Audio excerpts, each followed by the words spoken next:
apakah benar pesulap itu penipu? Ya, menipu.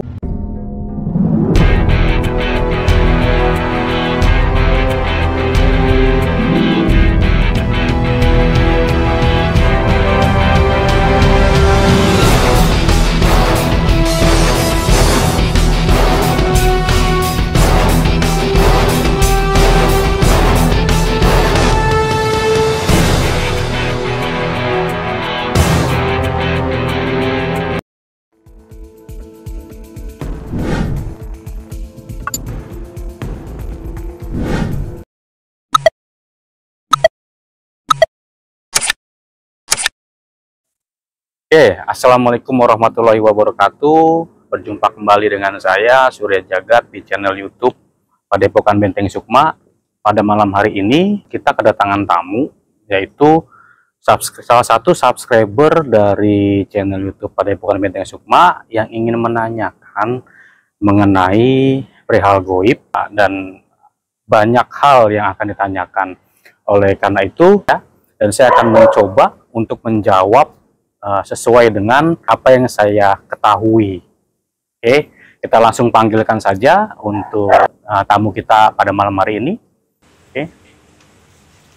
Assalamualaikum warahmatullahi wabarakatuh. Waalaikumsalam warahmatullahi. Alhamdulillah, terima kasih Kakang Surya Jagat. Pada malam hari ini aku diperkenankan hadir untuk menanyakan dari para teman-teman yang penasaran tentang perihal yang sedang viral saat ini antara perdukunan dan sulap. Oke, sebelumnya dengan Mas siapa? Aku Surya Argani. Oke. Salah satu subscriber dari Padepokan Benteng Sukma juga. Oke, silakan.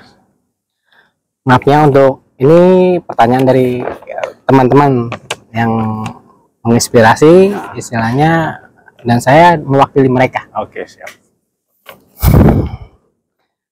Untuk saat ini kita akan mencoba bertanya ini dari perwakilan para teman-teman ya. Menurut Kang Surya, perselisihan yang sedang terjadi antara PM dan dukun atau paranormal itu bagaimana?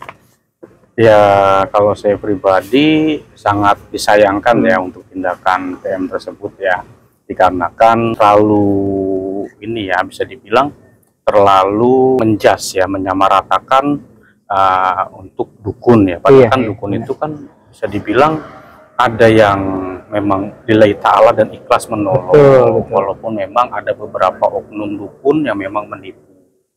Ya setidaknya jangan sampai inilah ya, jangan sampai disamaratakan seperti itu. Kalau untuk edukasinya sih sudah baik ya, sudah bagus, dan saya sangat dukung untuk tindakan dari PM tersebut. Iya ya, karena saat ini juga saya agak ragu nih, di satu pihak mencari pembenaran sendiri, di satu pihak juga mencari kebenaran sendiri. Itu belum ada titik temu sampai sekarang.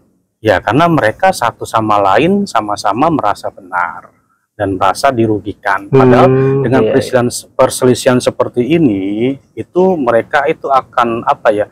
Salah satu kedua belah pihak itu akan dirugikan, baik materi, waktu dan tenaga.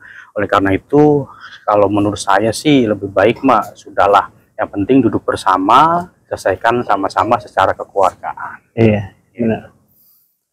Dan saya ingin bertanya mengenai Kang Surya sendiri. Ada di pihak mana? Karena saya takut menyinggung, alangkah baiknya saya bertanya terlebih dahulu. Dan mohon maaf sebelumnya bila ada perkataan yang seperti itu. Kalau saya pribadi, saya nggak memihak ke sana, nggak memihak ke sini ya. Saya berada di tengah. Karena biar bagaimanapun, pihak dari A dan B ini bisa dibilang saudara sesama muslim saya. Iya, benar itu. Ya, saya cuman ini aja ya, apa namanya, kalau bisa sih jangan sampai salah seperti ini terulang kembali kan gitu. Jadi orang jadi bisa dibilang rancu juga ya. Iya sih, makanya sampai saat ini tuh masih viral, itu masih hangat-hangatnya di antara kedua belah pihak nih. Karena paranormal atau dukun dan pesulap istilahnya dalam artian yang tersebut itu selalu mencari kebenaran sendiri. Ya. Menurut Kang Surya, tindakan PM untuk saat ini itu bagaimana dan seperti apa? Ya, apa namanya? Ya harusnya sih tidak sampai ya itu tadi ya, Menjatuhkan dari sebelah pihak atau memukul rata seperti itu. Iya, kalau memang ada dukun yang memang terindikasi sebagai penipu, ya sudah, ya cukup dia saja. Kalau ada lagi ya dia lagi, atau yang lain tanpa harus menyamaratakan gitu. Karena kan dukun ini kan bisa dibilang macam-macam ya, alurnya atau jalurnya ya. Ada dukun beranak, ada dukun pijat, ada dukun kan gitu. Kalau dengan dukun semuanya seperti itu sama saja menyamaratakan. Benar, karena yang saya lihat ini global seluruh menyamaratakan. Itu mungkin di pihak yang sebelah ya seperti itu sih. Kalau yang saya perhatikan gitu. Makanya dengan acara seperti ini saya memberanikan diri untuk bertanya pada Kang Mas Surya Jagat. Apakah bisa nih, ini dari segi keilmuan, apakah bisa keilmuan dari paranormal atau dukun bisa dibuktikan secara nyata? Kalau keilmuan dari dukun atau paranormal itu kan berdasarkan bisa dibilang berupa amalan ataupun doa ya yang ditujukan kepada Allah Subhanahu wa Ta'ala. Masalah pembuktian atau tidak bisanya itu akan terbukti kalau memang Allah menghendaki. Berarti itu hanya untuk keyakinan masing-masing aja ya. Jadi apa namanya, beda dengan sulap ya. Kalau sulap itu kan bisa dibilang kalian kemampuan, dia punya kalian dan kemampuan serta ada alat pendukung. Oh gitu, iya. Jadi bisa dilakukan kapanpun dimanapun. Sedangkan keajaiban di dunia hal goib seperti ini kita nggak bisa memprediksi atau menjadwalkan. Kita hanya meminta sama Allah Subhanahu wa Ta'ala. Kalau Allah mengijabah ya bisa dibuktikan gitu. Karena kalau dari hal seperti ini kan kayak misalnya contoh dulu zaman Nabi lah ya, ada Nabi Musa membelah lautan. Apakah setelah itu dia belah lautan kembali? Oh iya benar-benar, karena mukjizat atau istilahnya anugerah itu nggak datang untuk kedua kalinya. Betul, karena itu tadi nggak, keajaiban di dunia seperti ini nggak bisa kita terka atau kita jadwalkan. Nah, masalah orang percaya atau tidaknya, kalau saya pribadi ya serahkan kembali kepada mereka. Iya sih, karena yang saya lihat terkesannya dari sebelah pihak itu terlalu menyudutkan. Dan dia tuh selalu bahwa posisinya itu benar. Ya makanya susah kalau misalnya orang sudah tidak suka dengan orang lain, mau orang tersebut berbuat baik bagaimanapun, pasti akan ada celah untuk menzolimi atau memfitnah segala macam. Oh gitu, iya. Jangan ada sedikit pansos mungkin ya kalau secara tenornya sekarang. Ya mungkin seperti itu ya kan. Oke, kita lanjut. Kalau misalkan pendapat Kang Surya mengenai praktisi pesulap itu bagaimana, dan mengenai sulap itu sendiri seperti apa, bisa dijelaskan? Ya kalau pesulap atau di dunia sulap itu, walaupun saya bukan pesulap ya, saya sedikitnya tahu ya, karena saya sering bisa dibilang browsing mengenai hal itu ya. Mereka itu kan bisa dibilang melakukan trik ataupun itu tujuannya untuk menghibur. Mereka ada banyak pendukungnya, seperti mereka harus tahu tekniknya atau memiliki kemampuan tersebut ya kan. Keduanya juga mungkin ada alatnya dan dibantu oleh kru. Oh berarti ada penunjang, di belakang itu ya. Karena ya ini ada pertanyaan yang agak terlalu ini ya. Apakah benar pesulap itu penipu? Ya, menipu, tapi dalam konteks menipu penonton ya, dalam konteksnya untuk menghibur. Karena saya berani menjamin ya, dari lubuk hati yang paling dalam, pesulap itu sebenarnya hanya ingin menghibur penonton. Menunjukkan keajaiban dari teknik atau kemampuan dia bersulap. Gitu. Pada dasarnya itu ya hanya tujuannya untuk menghibur. Iya. Buat teman-teman yang namanya sulap itu, penipu itu bukan berarti kriminalitas ya atau kebohongan publik, tapi dia ada cara untuk menghibur para penonton atau para pemirsa. Kita lanjut lagi, Lang. Lalu pendapat Kang Surya mengenai persepsi dari PM sendiri nih. Kalau dukun itu ada mindset dari para masyarakat karena sudah terdoktrin mungkin ya. Dukun itu kalau nggak nipu ya cabul. Bagaimana itu cara penyikapannya? Ya itu tadi, memang ada oknum-oknum yang bisa dibilang apa namanya menipu dan cabul tersebut. Tapi kan nggak semuanya.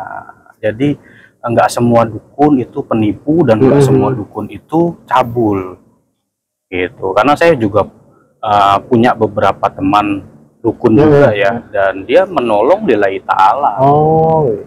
Gitu. Nah, buat teman-teman, kita harus bisa menyaring atau memilah di antara para dukun atau paranormal tersebut ya. Jangan sampai kita juga terjerumus ke dalamnya atau menjadi korban dari para dukun atau paranormal tersebut.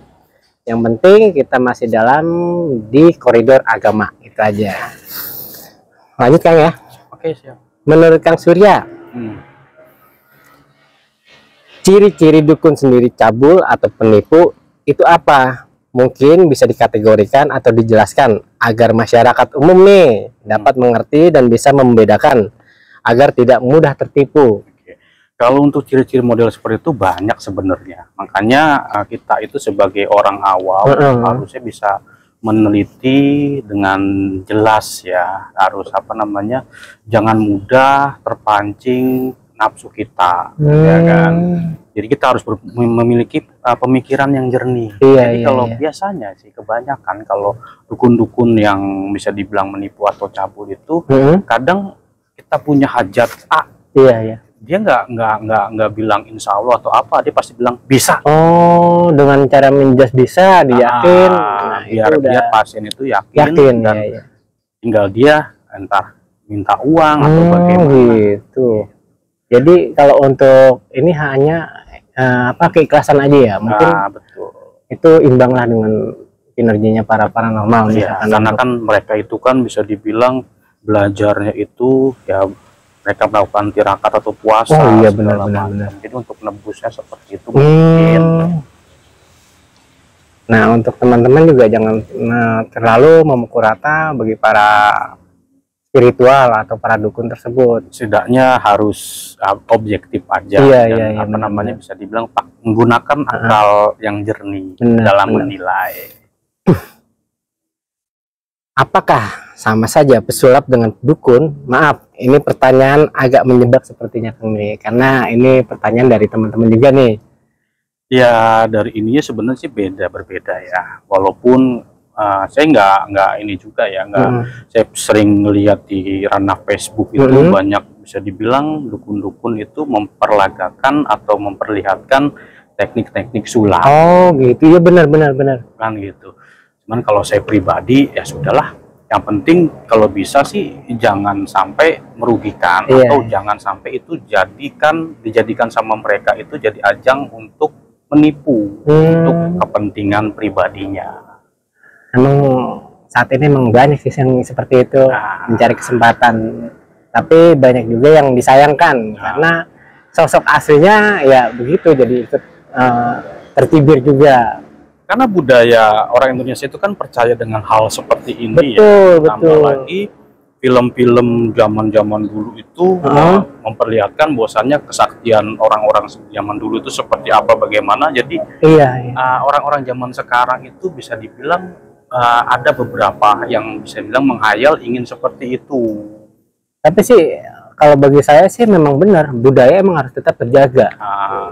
Cuman bagaimana para teman-teman dan masyarakat menyikapi aja sih. Betul. Yang pastinya pasti ada perbedaan sakti sekarang sama sakti orang dulu itu bisa dibilang ya pasti ada perbedaan. Benar, karena akan tergerus dengan zaman teknologi segala macam. Iya sih benar.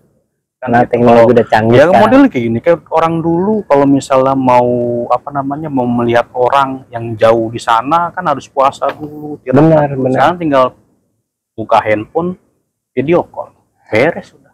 Karena teknologi udah canggih kan, benar-benar.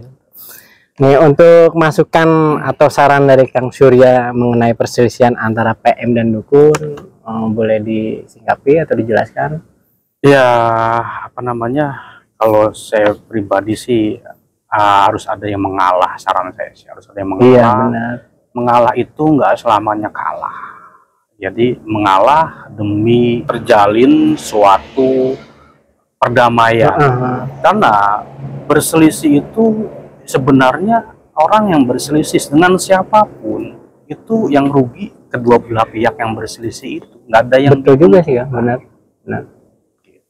Karena dukun atau pesulap itu tugasnya ya masing-masing sudah ada keahliannya masing-masing lah. Jangan sampai karena masalah ini itu bisa berkepanjangan sampai kapan gitu. Betul. Karena ya modelnya gini ya, kayak namanya orang itu ya, kita hidup itu pasti ada perbedaan. Bener. Kayak misalnya pelajaran di sekolah, walaupun IPA dan IPS kan berbeda. Iya betul. Nah ini lah warna kehidupan. Jangan jadikan perbedaan itu sebagai apa ya, sebagai untuk bentuk hujat menghujat. Betul. Jadi perbedaan itu adalah warna dari kehidupan kita. Harusnya seperti itu.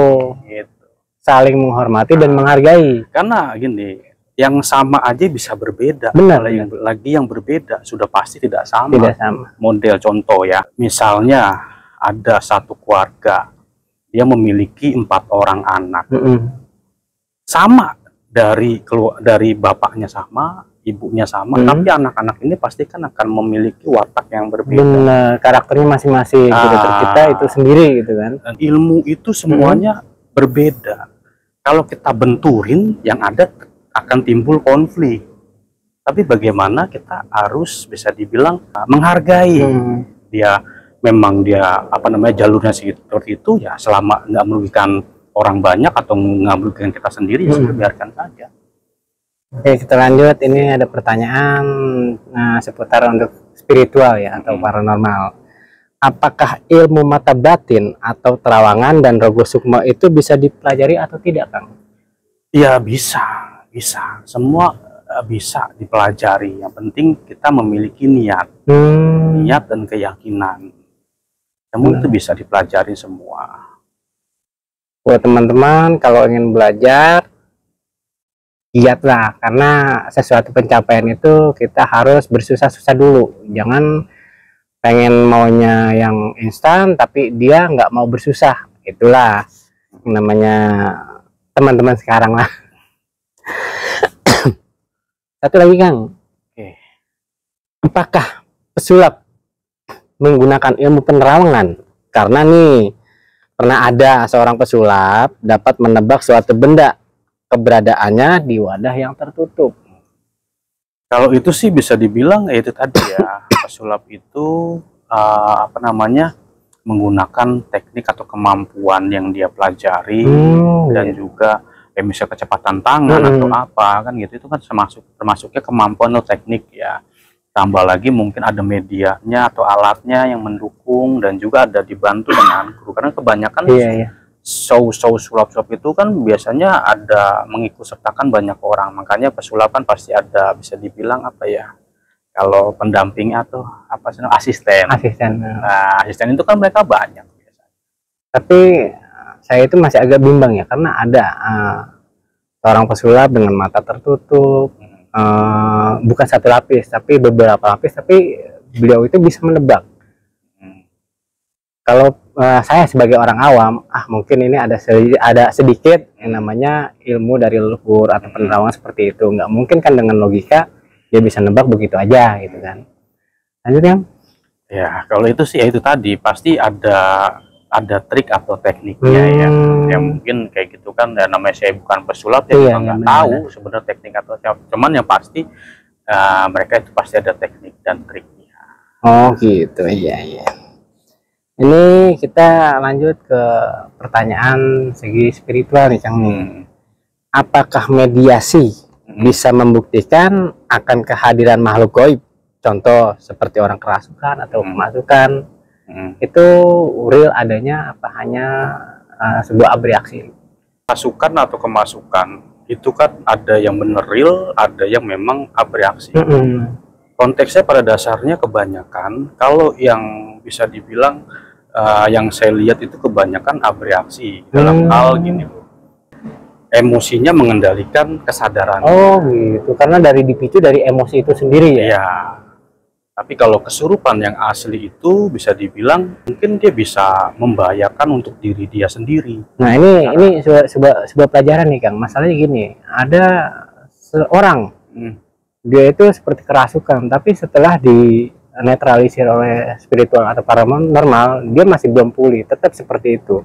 Nah ini menjadi pelajaran karena itu belum tentu murni kerasukan ya. Betul.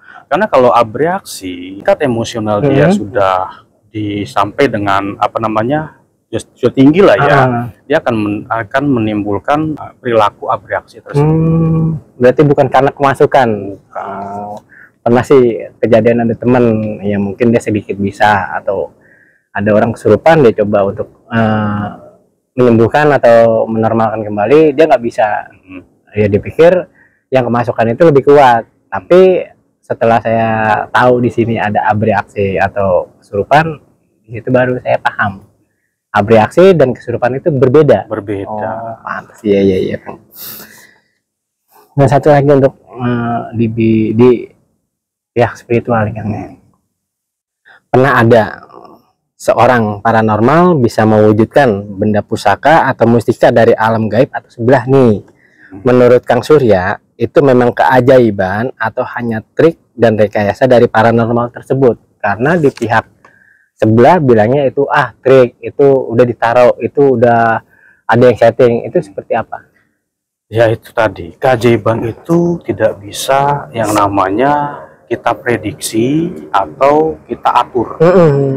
Jadi kalau misal apa namanya penarikan terjadwal pada hari ini tanggal sekian, kita akan adakan penarikan dan keluar, kita harus waspada juga. Oh gitu. Jadi berarti dia bisa dibilang sudah mendahului Tuhan. Oh, karena kan gimana pun kita meminta sama Allah Subhanahu Wa Taala, dan kita pun nggak tahu dikabulkan atau enggak. Iya benar-benar. Pasti pas hari A tersebut ya itu dikabulkan atau enggaknya tuh ya pas kejadian. Ya cuman kan untuk saat ini tuh saya juga nggak memihak sana sini, cuman keajaiban itu memang pasti ada karena dengan keyakinan atau kemampuan dari orang tersebut sih Kang.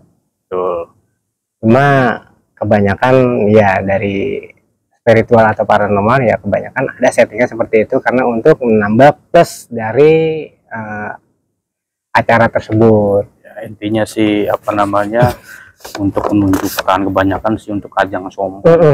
Kebanyakan sih begitu kan. Dia hebat segala macam. Dasarnya penarikan yang real asli itu ya nggak bisa kita tebak, nggak bisa kita apa namanya harus dapat. Iya. Itu kan kita memohon, kita meminta sama Allah gitu. Ya karena kan di alam manusia ini kan tebalnya sekulit ari lah, alam nyata dan alam gaib. Kita juga nggak bisa memungkiri kan apa itu benar apa enggak gitu. Karena di mana ada alam nyata pasti ada alam gaib. Begitupun kita di saat kehidupan nyata pasti ada kehidupan gaib. Ya intinya kalau misalnya apa namanya kita harus lebih bijak aja sih. Kalau melihat model-model seperti itu ya jadikan itu anggap aja hiburan. Iya, jangan terlalu pusing. Jadi emosi sendiri segala macam untuk apa? Iya benar-benar. Ini enjoy aja. Mohon maaf nih saya menanyakan seperti itu karena ini perwakilan dari teman-teman juga dan pengalaman pribadi saya. Makanya istilahnya pengen kejelasan untuk malam ini. Saya pernah belajar di sebuah perguruan waktu dulu lah. Sudah menguras banyak materi, banyak waktu, tapi apa yang kita inginin itu nggak sesuai dengan reputasi kita. Contoh di saat waktu promonya sih, di saat mempelajari ilmu tersebut kita bisa menyembuhkan orang dari jarak jauh, menarik benda pusaka. Tapi saya herannya itu kenapa di setiap penarikan di saat ada guru benda itu wujud, tapi di saat kita tampil sendiri benda itu nggak wujud. Nah dari situ bisa kita nilai sendiri itu beneran bisa atau tidak. Nah itu dia, saya aja nggak begitu yakin sekarang karena dari PM sendiri atau dari para dukun ya sempat istilahnya wah iya benar nih PM, karena saya belajar seperti itu di saat nggak ada guru kok nggak bisa tampil, nggak bisa wujud bendanya, tapi saya di pihak paranormal istilahnya mengerti bahwa energi itu bisa diberdayakan atau dimanfaatkan gitu. Ya intinya gini, kita mempelajari sesuatu itu harus yakin dulu. Yakin satu sama Allah Subhanahu wa Ta'ala. Kedua, yakin dengan guru kita. Guru kita kira-kira gimana nih, benar-benar bisa membimbing atau iya, tidak? Iya benar-benar mengajarkan yang baik atau tidak. Baru kita pelajari keilmuannya. Pernah sih itu dulu Kang, istilahnya sempat down juga sih, karena materinya nggak sedikit. Makanya buat teman-teman pintar-pintar lah memilih guru, dan jangan juga terbawa suasana bahwa dukun atau paranormal itu penipu, dan tidak juga memusuhi dari PM sendiri di bidang pesulap, karena mereka juga masing-masing punya karakter dan kelebihan masing-masing. Satu lagi Kang, saya bertanya boleh? Ini mengenai dari, kan ada misalkan orang kebal bacok, itu trik atau emang murni energi yang dimiliki? Gini ya, kalau ilmu kebal itu di agama Islam pun bisa dibilang tidak ada ilmu kebal. Jadi apa namanya, kalau saya pribadi sih, saya pun ya kalau memang ada ilmu kebal ya bisa dites juga. Iya benar. Karena kalau sudah ada yang bisa pun berarti dia bersekutu dengan jin atau mungkin iblis. Gitu. Karena di Islam kan dilarang. Iya benar. Ilmu kebal itu nggak ada di Islam. Karena apa? Rasulullah aja saat perang giginya rontok dan berdarah. Padahal ibarat kata Rasul itu manusia yang paling sempurna. Manusia paling suci, paling bersih. Benar. Kalau ada manusia lain yang bisa kebal, berarti dia menyaingi Rasulullah. Gitu aja sih. Tapi ada yang percaya dan ada yang enggak. Yang percaya itu kadang-kadang sering menunjukkan, nih gua kebal nih, wah coba tes. Cuman kadang-kadang saya berpikir, itu hanya saja menunjukkan kesombongan dari mereka. Keselamatan itu yang lebih mutlak dan hakiki. Iya, lebih baik kita mempelajari ilmu yang bermanfaat. Iya benar. Untuk tabungan kita di akhirat. Itu yang paling utama sih. Karena kita juga di saat berpulang itu membawa bekal untuk mempertimbangkan kita di sana. Ya kalau untuk pertanyaan sih dari saya sudah cukup Kang. Cuman kalau untuk memberikan saran, silahkan dilanjut. Oke, saran saya kalau bisa kita lebih bijak dalam melihat atau menilai konten seseorang ya. Jadi kalau udah masuknya ranah YouTube, setidaknya ya sudah, itu anggap aja hiburan. Percaya silakan, nggak percaya ya sudah. Iya, jadi nggak perlu kita menimbulkan konflik gitu kan. Apalagi saling menjatuhkan ya. Apalagi menjatuhkan demi ketenaran atau gini ya. Dia mau naik ke atas dengan cara menjatuhkan orang. Kalau bisa sih jangan. Iya. Karena nanti pasti akan ada karmanya, itu satu. Keduanya juga ya cara seperti itu kan bukan cara yang benar lah. Iya. Salah. Gitu. Lebih baik kita berkembang atau meningkat dengan kemampuan kita sendiri ya? Dengan kreativitas kita, dengan kemampuan yang kita miliki, kita kembangin. Itu saja sih. Ya, terima kasih Kakang Mas Surya Jagat sudah diperkenankan saya untuk bertanya di sini. Ya, insya Allah kalau ada waktu dan ada jodoh lagi kita bakal ngobrol lagi. Oke, para pemirsa channel YouTube Pada Komunitas Sumpah, itu tadi pembicaraan saya dengan undangan dari subscriber channel YouTube kami ya, mengenai pertanyaan-pertanyaan tersebut, dan sudah saya coba jawab. Semoga yang bersangkutan ataupun teman-teman dari Mas Suryo Argani ini puas dengan jawaban yang saya jawab, pertanyaannya dengan jawaban yang saya jawab tadi. Oke, sebelumnya jangan lupa like, komen, subscribe channel YouTube Pada Komunitas Sumpah. Saya Surya Jagat. Saya Surya Argani.